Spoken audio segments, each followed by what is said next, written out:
Jika kita tidak merancang rencana hidup kita sendiri, kemungkinan besar kita akan jatuh ke dalam rencana orang lain. Dan coba tebak, apa yang mereka rencanakan untuk kita? Nah kuwi. Pokoknya kudu sing hati-hati, alon-alon dan ora perlu bentoyongan. Kami ini selalu berbaris dalam doa, supaya hidup panjenengan diberikan kelancaran dan sesuai dengan apa yang panjenengan rencanakan. Meskipun sejatine bahwa urip iku pancen ora iso diperintah. Wes lah ayo mbabar pusaka istimewa lagi. Busananya elegan ya. Gayaman Surakarta menggunakan bahan kayu Timo Lawasan.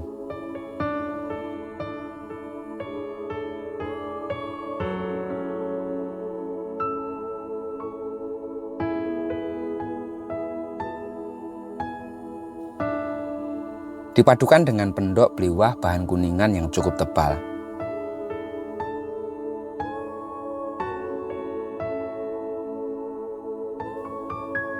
Secara keseluruhan tampilannya sederhana, namun nampak begitu indah dan sangat ditutup hati.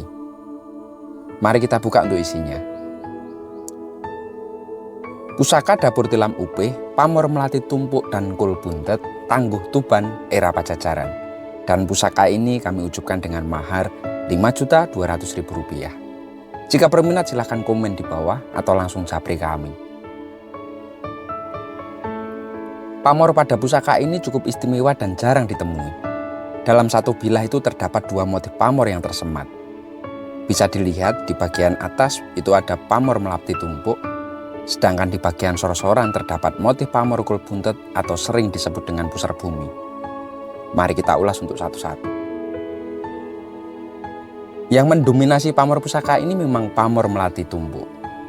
Motifnya itu menyerupai lingkaran-lingkaran yang menumpuk dari pangkal hingga ujung bilahnya. Pamor ini menjadi representasi bunga melati, meskipun berukuran kecil, namun ukurannya dan aromanya semerbak menyebar kemana-mana. Doa ampu yang disematkan mengharapkan bagi pemiliknya kelak mempunyai sifat dan watak seperti bunga melati, yang meskipun bukan orang besar dalam kedudukannya, tetapi kebermanfaatannya mampu dirasakan oleh orang-orang yang ada di sekitar kita. Melati juga bisa dimaknai medal sokolati atau keluar dari lidah. Maknanya, apa yang kita ucapkan semestinya adalah sesuatu yang baik dan harum seperti aroma bunga melati. Seperti yang kita ketahui bahwa ucapan adalah doa. Pepatah pun mengatakan bahwa lidah memang tak bertulang. Artinya, seseorang bisa terjerumus dalam sebuah bahaya hanya karena ia tak mampu mengendalikan ucapannya.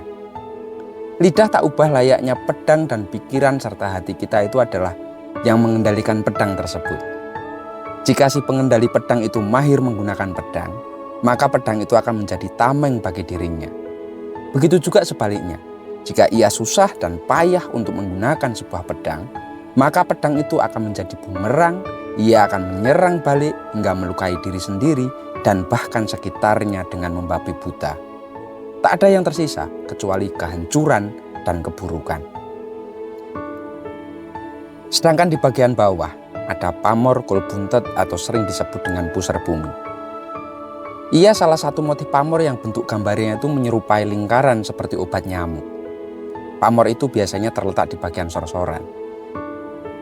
Kul buntet merupakan pamor titipan yang dibuat setelah keris mendekati penyelesaiannya. Jadi pamor itu memang disusulkan kemudian, tidak bersamaan pembuatannya dengan pamor lainnya. Buntet artinya buntu atau bungkam. Sebagian pecinta keris itu beranggapan bahwa keris dengan pamor ini mempunyai sasmita yang baik untuk kerezekian dan penyelesaian masalah ketika sudah buntu dan tidak ada penyelesaian.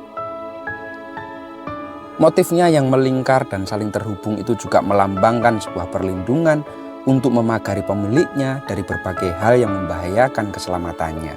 Wallahu a'lam. Pusaka ini begitu nampak istimewa. Sayang sekali jika harus terlewatkan. Matur nuwun dan salam tutur hati.